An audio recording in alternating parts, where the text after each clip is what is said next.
Autism Living with Autism. Benjamin. Sorry for taking such a long time to tape and film stuff, but I'm back. I'm ready to go. This tape is dedicated to the wonderful kids at Hans and Anderson School in Minnesota. It's a talk I gave to them about what high school was like, and I wasn't able to give a lot of time to that whole subject, so I decided to talk about kind of a video about it. High school, what was it like for me? I remember walking into my first day of high school when I found out I had autism. It was pretty scary. I didn't really know what was going on, I didn't know what I had. I really had read medical journals about it, and that's about it. I really hadn't a chance to really look at what was going on in high school.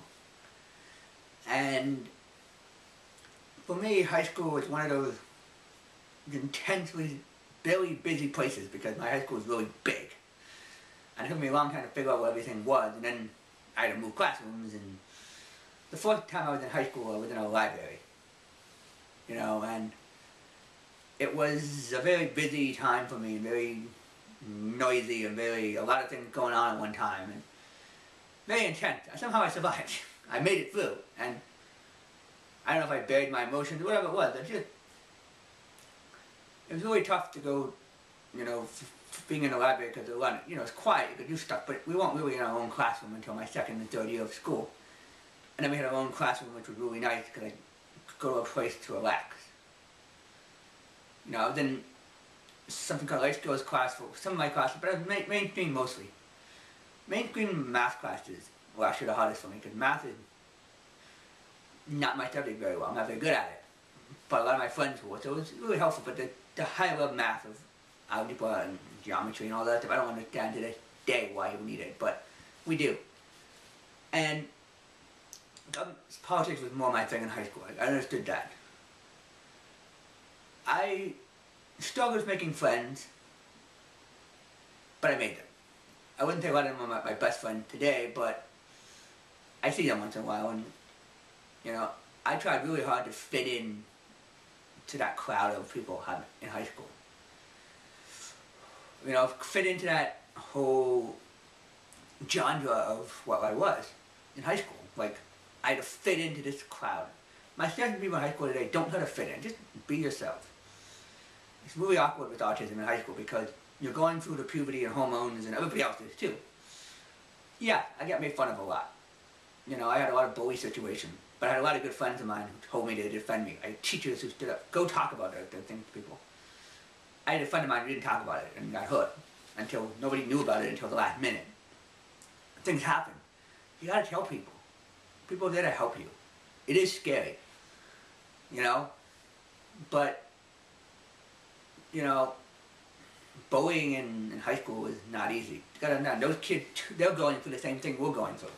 They're trying to figure out where they fit in this world of cool people and cool things and whatever else. So all of us together are trying to, like, work on it. That's the one thing I say about high school. You know, the other thing I say about high school is go find your classroom. Go see what high school is like. I remember seeing what a middle school was like in another high school, in some program I was in, so I got to see what it was like. Noisy. But after a little while I figured out I could go back to the autism classroom if it got too overwhelming. Most times I stayed in class. So when I took tests or I needed to study, it was nice to have that resource room to go to. I could chill out for a little bit and just calm down or whatever it was. I remember being really emotional during my parents' divorce in high school. A lot of things were going on with my family, and it's great to have that resource room to go to and talk to people about. And, you know, I started getting social with my other friends with autism, and that was really good too. I was like, connect with those people. They understand you. Be like a support network for each other. The lunchroom was very noisy. I always stayed at the same table, talked to my friend. Sometimes I hung out with other people I knew or hung out with teachers or educational assistants. I've always been more of an hang out with adults than kids. It took me a while to like hang out with people my own age. But I just felt more comfortable around them than I did people my own age. Probably just my shyness and whatever. Dining halls is really scary. I've been to a couple of times and I'm used to them now. All the noise and like, hey, I understand. It's really scary. But I try to talk to people about stuff. You know, my friend because I always talk to the same subject. Some of my friends were a really big person in one subject, and we always talk about those subjects. But I think for me it was calming. Some people think autism people should not talk about different things. We should, but I think also sometimes we talk about the same stuff like dinosaurs, whatever it is. Dinosaurs, cars, whatever it is. That's the way for them to sing. That's the way for them to calm themselves down. Especially in high school, when you're just all day long constantly changing rooms, changing teachers, sometimes in the same classroom. It gets a little overwhelming. I think people forget that, how, even for anybody, how crazy public school, high schools are. Or even private school. I've never been to private high school, but I hear they're the same way.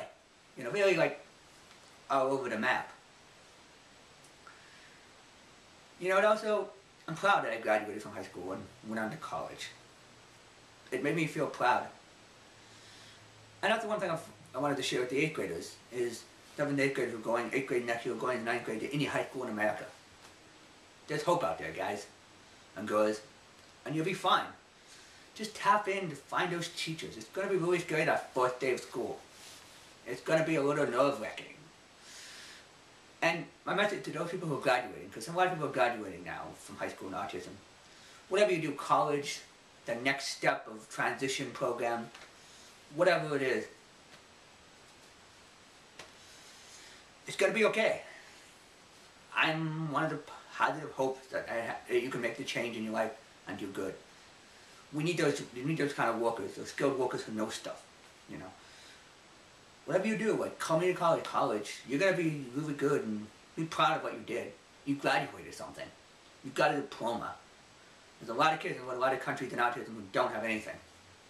Be proud. Like I said, high school was an adventure. I remember driving ed and crashing the car in the simulator and having all these friends who support me and having a support network and going through very, very tough English classes. Teachers who I didn't think I'd ever survive because they were really, they were known as tough teachers. But I got through them. I wanted a challenge. I wanted to prove to people that I could do this. I wanted to see if I could do it. You know, I had an English teacher who was in special education English. She told me, you shouldn't be in these classrooms. You should be in mainstream English classes. So I took her advice. I'm happy I did. I really saw the benefit in that. I got to take a lot of tough government classes, a lot of tough English teachers, and I broke the mold for my class. The group I was in high school was the guinea pig class. We broke a lot of barriers to help a lot of kids, the future generations of my classes, get through.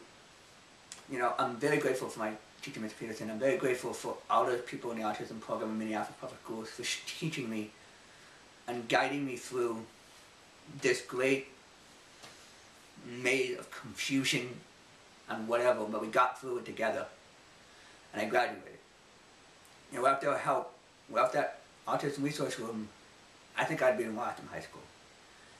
I think the challenges I would have faced in my own life would have been too much to bear, because I was willing to break that mold and get help and ask for help and see the challenges of high school. You know, and go to all these English classes and all these mainstream classes and sometimes special ed classes and job skills classes, whatever they all were, job skills in the program. It helped me. It got me to where I am today. I'm entirely grateful for that. And this video again is dedicated to the kids of Anderson and to Dick Peterson and all the people in Minneapolis Public Schools who got me to where I am today. Without their help, I would never have been here. Thanks for letting me talk.